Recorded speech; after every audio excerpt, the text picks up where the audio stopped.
Let's discuss a couple of ways to get two chanters tuned together.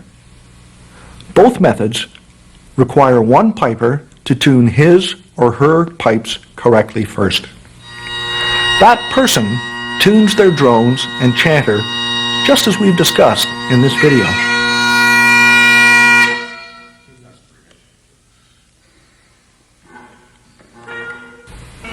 Then, tune the drones of the second person to that person's low A.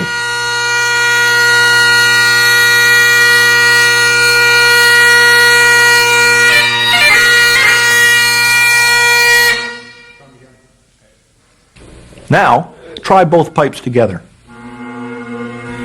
If the pipes aren't in tune, you'll know that the second chanter reed probably needs to be moved in the reed seat. But which way to move it? Here's where your pressure variance technique comes into play. Have the person who tuned their pipes initially, let's call that person the pipe major, vary his or her blowing so that their chanter is in tune with the second chanter.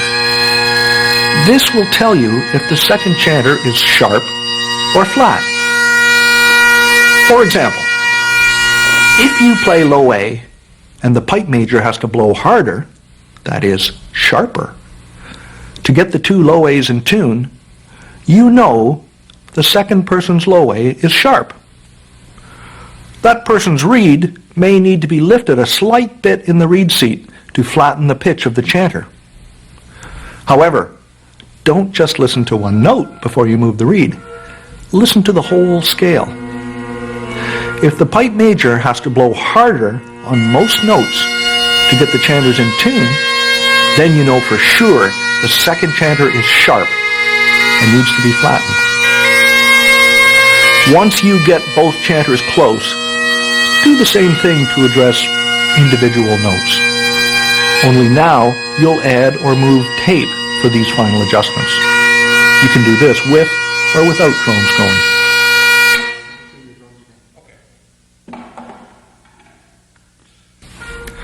Once you have both chanters in tune, then tune the drones to low A again, and at this point, the two sets of pipes should be in tune. Try starting with red.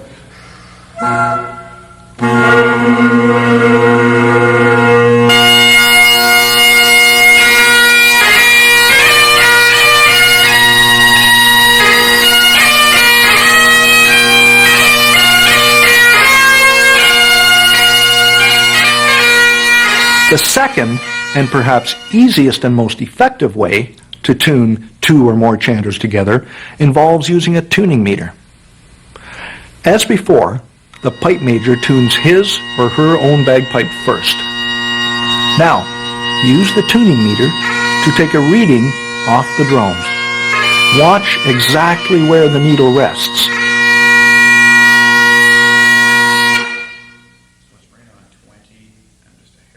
Now, the pipe major can stop and tune the second person's drones to that reading.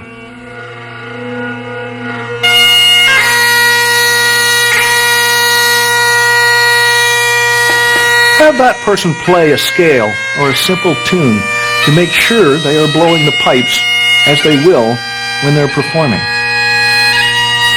Once the drones are tuned, have that person play a scale and listen to all the other notes in the chanter and see if they're in tune with the drones.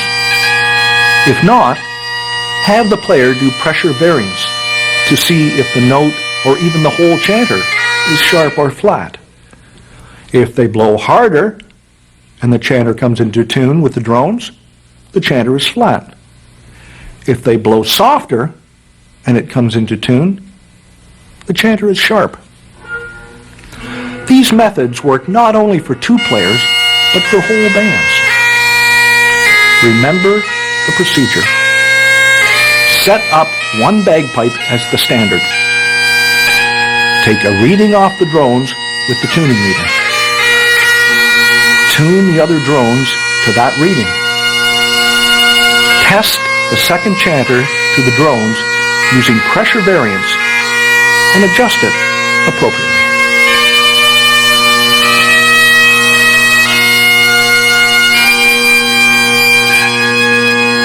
This concludes our discussion of tuning. I think it will help you and give you incentive to improve the sound of your pipes. Learning to tune can be a real challenge, and too many pipers are all too quick to give up and say, I guess I have a bad ear. More often than not, it's your tuning technique or your bagpipe that are causing problems, not your ear. My advice is this: if you are having trouble tuning your pipes, learn and practice proper tuning technique. If you're still having problems, look carefully at the setup of your instrument. So, tune well and tune frequently. Without good tuning, you're not playing music. You're making noise, and you're the brunt of bagpipe jokes.